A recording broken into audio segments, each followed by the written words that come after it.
for the 22nd, 23rd of September. Out in Las Vegas, Foo Fighters, Fall Out Boy, Public Enemy, Lenny Kravitz, Sheryl Crow, 30 Seconds to Mars, and more. And we'll send you and a friend out there, tickets to the whole shebang, fly you out, put you up, get you some money. So about 4 or 5 minutes, I'll have the next keyword for you here. I think. Oh, there it is. I want to make sure that I have it properly loaded up for you. Hey, Matt. Yeah, hi. Hey, thanks for hanging on, Matt. What's going on? Hey, I know how you sometimes like to hear things that are so profoundly stupid that people do. I thought I'd pass it on to you. I've made a career out of it, Matt. Beautiful. I was just in, a little while ago, I was in Pepper Pike, and I was getting gasoline, and I pulled in behind this Tesla. And there was this young girl, she had to be just graduating. It said class of 23 on the car. And she had walked around the car like 2-3 times looking for the gas cap. And I just, I felt sorry for her. I had to go over and say, do you realize this is an electric car? And she said, oh, really? And I said, yeah. And she looked at me, real quizzically and said, well, where do I put the gas? And I said, dear, it's an electric car. It doesn't need gas. And she looked at me again, it's strange, and said, well, I still have to put gas in it for it to run the electricity, right? And I said, listen, it's an electric car. It doesn't run on gas. You have to take it to a charging station, and then you fill it full of electricity for the batteries to be full, and then the car goes. And she said, well, it still has to have gas though, right? And I said, no, it doesn't need to have gas. And she said, well, I was going to get a full tank for my mom. What am I supposed to do? And I said, well, you got to go to a charging station. And she said, well, thanks a lot. I guess I'll just get gas elsewhere. And I said, okay, well, I walked away scratching my head and my ass at the same time, wondering how she had graduated from high school. So I just thought I'd pass that on to you. Why was she so confused? She's driving an electric car. Who? It probably was her dad's or something. Or like, right, but sounds like it was her mom's. But yeah. who's confused by Tesla these days? They've been around for a long time. But that's the point that he's making, is that he's trying to explain this, and she's like, cars, mind blown. even if it's an electric car, you still need gas. Yeah, that's Totally perplexed. Yeah. She said, it's my mom's car. I've got to fill it up with gas. You should have just told her to pump it all into like into the trunk. Yeah, into the trunk. You fill fill it up. These you got to fill up the back seat with gas, and then. Yeah. I said the front light pops down, and then that's where you put the nozzle in. I just thought I'd pass that on to you. Thank you, Matt. At least you did what you could do. Even before I did. I gave it my level best. You gave it the old college try. Thank you, Matt. I appreciate it. I was waiting for the punchline. I thought he was setting me up. No, it kind of felt like a Gene from Parma story for a little bit. And then Gene from Parma. Yeah. But it was Matt from Bay Village. Yeah. Oh, neighbors. Right. Alan, a lot of Walmarts have Claire's boutiques inside of them. Oh. Well, Walmart's tell me what become Walmart's Walmart. got inside of them. What were you saying, Poundcake? I was saying, even before there was Tesla, there were electric cars. I told the story. I don't know if you guys remember, but when I went to a vocational high school, not my teacher, but one of the teachers used to park his electric car inside of the classroom. That's how small and compact it was. And it was just he would park it in the little lab there. I just thought that was interesting. It's the first time I've ever seen a car parked.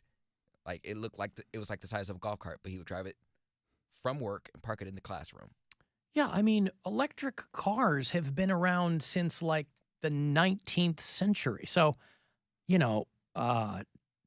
Tesla got by on good marketing, but there were electric cars around the world. But they were probably so cost prohibitive that nobody could afford them. But from what I understand, as many of them as there are, that Teslas are pretty chintzy inside. Yeah. And it makes me nervous. I mean, and obviously now they don't have that sector to themselves anymore because everybody's making EVs. But on the Tesla front, it makes me nervous to be in a car where if you have like a software failure or something, your car's not going to move. Or I don't know. I've heard, I'm sure they're few and far between, but I've heard horror stories of people who got locked out of their car and couldn't get in because like the app was down or they didn't have Wi-Fi or, something like that. So that makes me a little nervous, although I'm 1,000% in favor of electric vehicles in general. But to pretend that there are no downsides is silly. I don't think I would want a car driven by an iPad or something that looks like an iPad. It's weird to me. It's too much of a culture shock. Well, that's just aesthetics, though. I mean, I don't think I'm ready for that. For a while, people had to get used to seat belts and electric windows, but... Oh, I love a power. I remember the first car I was in that had power windows. I thought it was the coolest thing ever. Like the lady. There's the sound effect. I kept pressing it. I was so fascinated because it wasn't just a power window. It had a light on to know that this was the button for the power window. And as a kid, you're just looking at it and you're mesmerized. I was like, it glows? It's clearly asking me to touch it. So I would touch it and the window would go down. And then I would touch it again. And Wait, that's how it works? Man, You I've touch been it and the licking window these things goes all down. these years. Yep. Couldn't get my windows down. That's right. Oh. Uh-huh. I was just so fascinated by the power windows. I thought it was the coolest thing. All right. But that to be driven by an iPad, like I was okay. I don't need a car to drive itself. I'm okay with a car parking itself. I thought that was like the big innovation. I'm like, oh wow, It is. I don't have to park it. We're 100. Now- You talk to any engineer, we are 100 years away from self-driving cars, from fully autonomous vehicles on roads. We're so far away from I that. was gonna say, because how would you trust that? Would you send Nora like, okay, sweetie, I gotta go to They work? can't even get and then- Teslas to slow down for black pedestrians at night. They can't. A Tesla just hit a dog the other day. Oh. So, I mean, whatever. Because it would literally. But the alleviate- whole not understanding that you don't put gas in it seems, Ridiculous. well, She probably wasn't paying again, attention. I was waiting for the kicker there because it just didn't sound real. I've got this trip to give to you here, as promised, to Vegas, our 2023 iHeartRadio Music Festival, 22nd, 23rd of September. Foo Fighters, Lenny Kravitz, 30 Seconds to Mars, many, many more. You and a pal will set you out, get you all set up. They're not even on sale until next week, so you get them early. So good luck. Now, your chance at a trip to our 2023 iHeartRadio Music Festival. Text the nationwide keyword FESTIVAL to 200-200. You'll get a confirmation text and info. Standard data and message rates apply in this nationwide contest. That's FESTIVAL to 200-200. I wanted to get to this yesterday while Mary was here, and I just didn't get to it, but I'll show you. I got an email from Al Marcinek, who is our bureau chief out in Carlton, Pennsylvania. He runs Marcinek Farms, and for the past 4 or 5 seasons, he's given us the predictions of his goat, Terry. And Terry the goat has had 2 kids. Look at these pictures. Aw. Oh, look at these kids. That's some babies. A boy and a girl. Oh, wow. Didn't he have one that he named Mary? That's why I wanted to get it when she was here and I forgot. Didn't he have, because he's got Terry the goat, and then I thought he named one after Mary. I asked him if he had any names picked out for the boy and girl kids. And he said he was thinking Cody and Wilhelmina. Oh, I love it. Really? That's what he told me. Nice. So congratulations to Al Marcinek out there at Marcinek Farms. 2 new kids there in the stable, possibly to be named Cody and Wilhelmina. Bah! And why not? I mean, Poundcake goat is so good. Bah!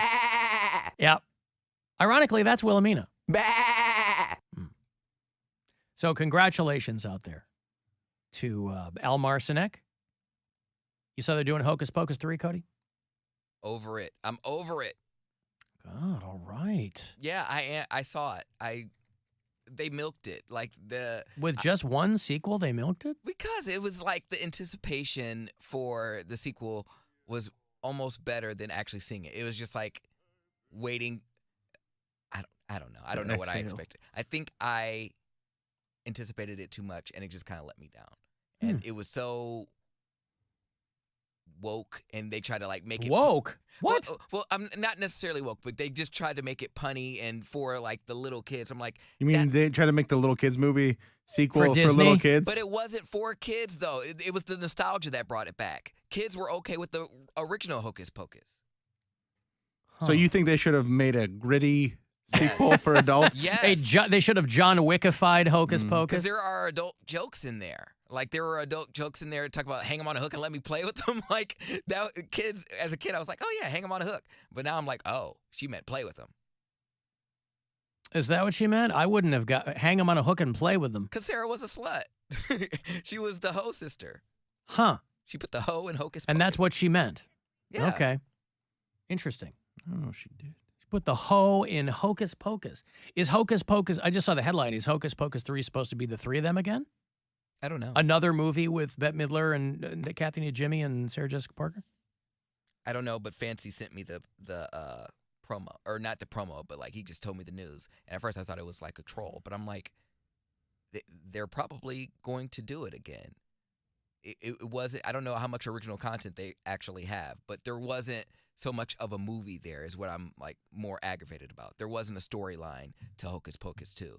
They just had to make one because of the name recognition, and everyone was begging for nostalgia, but it didn't seem like they put a lot of effort into the Well, actual also plot. Disney owns that IP, right? Yeah. So they can do what they, so that's what you're seeing with these streamers is they take these massive, and I don't know how the money part works, but they take these massive write-offs because they're not paying licensing fees anymore to carry another studio's stuff.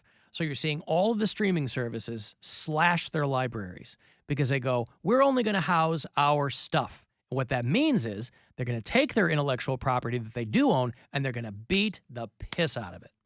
So you're going to get Disney making Hocus Pocus 3 and 4, and they're going to spin it off into something else because they own it. But in the meantime, you're pissing off a lot of customers because they're like, oh, I used to be able to get these 4,000 movies on Netflix, but they don't want to pay the licensing to another company anymore, so now they're all gone.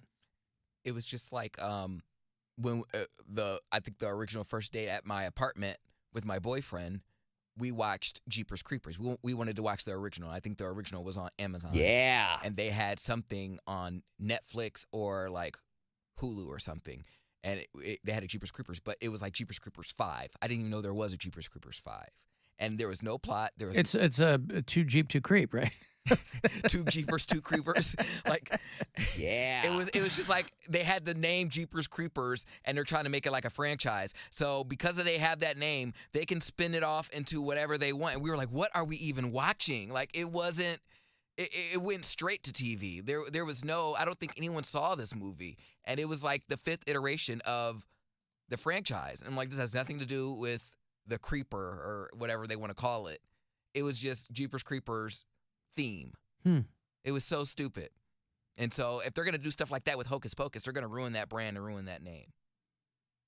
Yeah, don't ruin Don't that ruin Hocus Pocus. name. Come on, by Focus.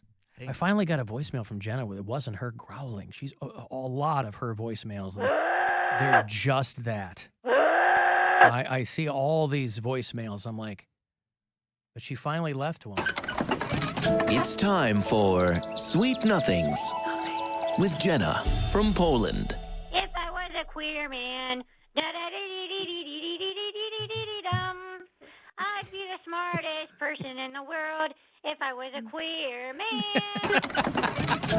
This has been Sweet Nothings with Jenna from Poland. Oh, she's rocking some Fiddler on the Roof. I like that. it's Good for her. The Fiddler on the Roof gone woke. She's putting a little showbiz into it. Now that's a woke version, Poundcake. If I were a bitty, bitty bum, diddle, man, We lost him earlier in the year, too. Chaim Topol, the guy that played the Fiddler on the Roof. He died in March, not long ago. What a great movie, Fiddler on the Roof.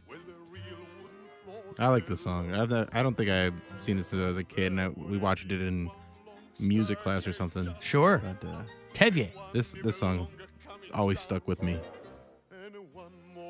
This one a matchmaker. Matchmaker. He played Tevier 3,500 times, this guy. Imagine that. What was the other one? Matchmaker, make me a match. Yeah, matchmaker. So you're the oldest. Yenta has to make a match for you before she could make one for me. Oh, Yenta. Well, somebody has to arrange the matches. Matchmaker, look through your book and make me a perfect match.